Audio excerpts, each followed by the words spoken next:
Hi, I'm Evelyn. I'm 18 and I'm about to become a mom. But my story isn't going to be about the early pregnancy, to some extent. The thing is that my ex-boyfriend has recently tragically died, and now his parents are willing to help me with our baby that I'm going to have. Only it's not actually his baby. It was a spring break, and my boyfriend Johnny and I had a big fight. So I went to visit my cousin to kind of cheer myself up. Johnny and I had been together for 2 years, and he just kept torturing me with jealousy, and I kind of got tired of it. So we decided to take this as a short break in our relationship. But while he kept texting me every day, I was trying to get over him and just so happened to meet Tyler. I knew that it'd only be a short-term romance because we lived in different cities, but I just couldn't help but fall in love with him. We spent days and nights together, and everything was just awesome and romantic. And when the time came for me to leave, I had made up my mind to break all ties with Johnny when I got back. I was sure that if I didn't do that, I wouldn't be able to build another healthy relationship with somebody else. But for some strange reason, I was also pretty confident that it wouldn't be easy to get rid of him. It was Sunday morning, and I was already back home, ready to meet Johnny at a cafe to have that serious talk. Of course, I didn't mention Tyler at all, but I must admit I couldn't get him out of my head. When I got to the cafe, I couldn't find Johnny anywhere, so I began calling him, but he didn't answer. I decided to wait a little bit, but after about 30 minutes, when he neither showed up nor picked up his damn phone, I got really angry. So I just texted him that he totally missed his chance to talk to me and that he could be free as a bird, and just went home. But later that day, one of our common friends called me, and I found out why Johnny never showed up at that cafe. A taxi hit him. The ambulance got there right away, but Johnny didn't make it and died on the way to the hospital.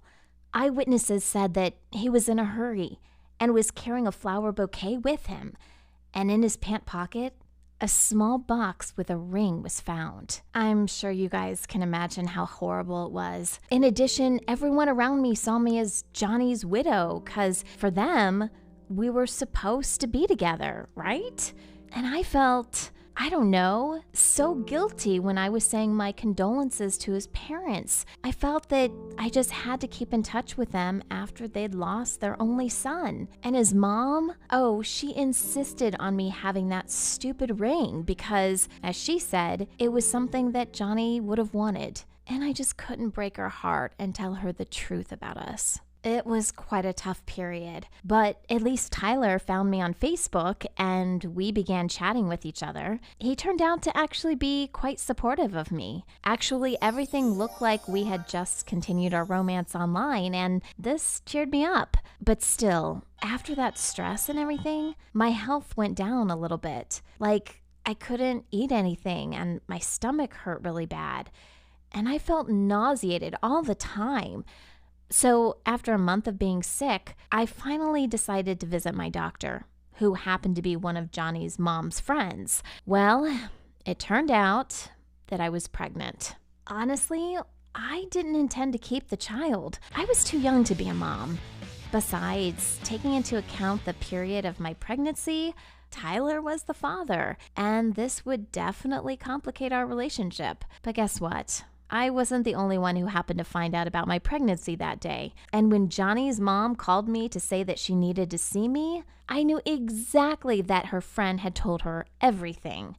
That's why when I went to their house and knocked on their door, I was scrambling, trying to find proper words to start probably the hardest conversation of my life. Their reaction totally blew my mind. Oh no, I didn't tell them anything because they didn't give me any chance to talk at all. You should have seen their faces, full of amazement and happiness. They decided that that baby was Johnny's, and they called it a miracle. and God's providence or something like that. Johnny's mom said that it was her son's soul that was trying to reach her in the form of that baby, and that after that tragedy, they finally have meaning in their lives again, and so on.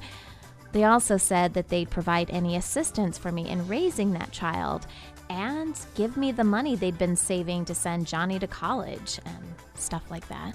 When I left their house, I had a feeling that something had hit me on my head. I was totally lost and confused and incredibly embarrassed. I saw that hope in their eyes, and I just couldn't tell them that I had another guy and that it was definitely his baby, and that I had kind of cheated on their son.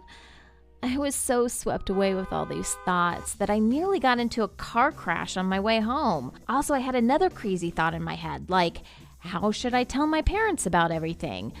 I thought that if bad karma really existed, this was it. My penalty for my willingness to break Johnny's heart. I was totally frustrated for the next couple of days, and I didn't really want to talk to anybody. Tyler kept texting me on Facebook, asking what was going on and why I wasn't texting him back.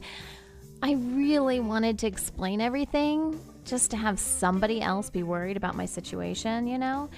But at the same time, I didn't want to lose him because I really liked him a lot. I also knew that I'd better tell my parents myself about the pregnancy, because after I'd seen Johnny's mom's reaction, I was afraid that she would call my mom at some point to congratulate her, and that would definitely complicate everything even more. I couldn't come up with any better idea but to announce my news during dinner. I can't say that my mom and dad were ecstatic about it, but they weren't angry either. Frankly, my mom got a little offended that Johnny's mom found out about the grandchild first. And it turned out that she was also thinking in favor of that reincarnation thing. Dad said that he thought that I was smart enough to be aware of contraceptive methods, but once again, he didn't really get as angry as I thought he would. So next, my parents decided to set up a dinner and invite Johnny's parents to discuss our situation, and it was scheduled on that coming Friday. And until that day, I tried to avoid talking to anybody, especially Tyler, because honestly, I just didn't know what to tell him. And then suddenly I heard my mom talking on the phone with her sister. You know, the mother of that cousin who I was visiting during that freaking spring break. Oh my, how could I forget that she was the one who actually knew about me and Tyler? I immediately rushed to my room to call her.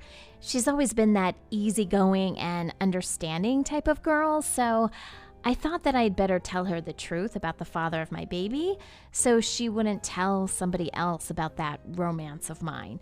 Besides, I wanted her to keep my pregnancy a secret from Tyler until I figured out what to tell him.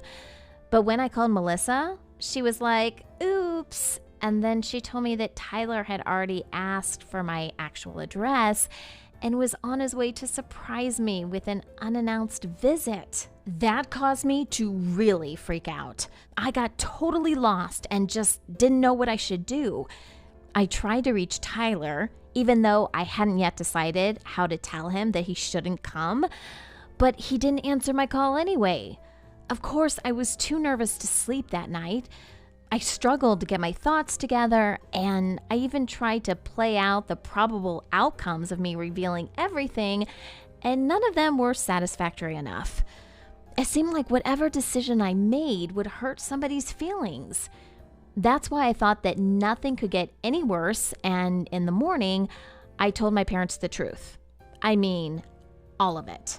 Do you remember how I was afraid of their reaction to the news about my pregnancy? Well, this time, it wasn't even close to what I could imagine. It was much worse. Mom began yelling at me for my recklessness and blamed me for pulling the wool over Johnny's parents' eyes. And she was totally right with every single word she said. But Dad's reaction was the worst.